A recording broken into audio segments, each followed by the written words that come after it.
President Trump is not backing down with his tariffs. Sinclair's Christine Frizzell reports on his defense. It's a reality President Trump says will take time to reverse. The heavy reliance by the United States on China, he says, has resulted in a huge imbalance on the world stage. In a post calling China the biggest abuser of all, following its 34% retaliatory tariff on all U.S. imports beginning Thursday, which, if it does not withdraw, Trump now threatening an additional 50% tariff effective April 9th. China is right now taking a big hit because everyone knows we're right.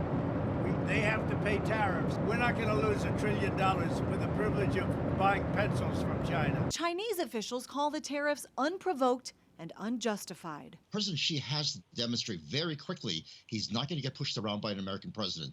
While President Trump insists the $1 trillion trade deficit with China is the top reason for the tariffs, he's also pushing China to do more on fentanyl, which experts say it's involved in at every level. Most of the precursor chemicals are made in China, then shipped to Mexico through ports owned by Chinese companies. A process detailed in Peter Schweitzer's Blood Money, Why the Powerful Turn a Blind Eye While China Kills Americans. Those precursors are shipped to facilities run by the Mexican drug cartels.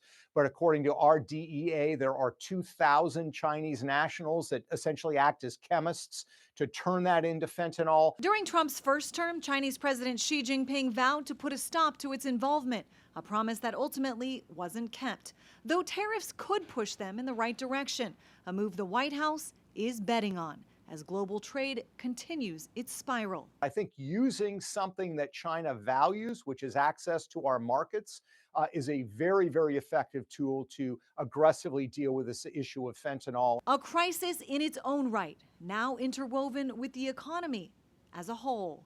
I'm Christine Frizzell reporting.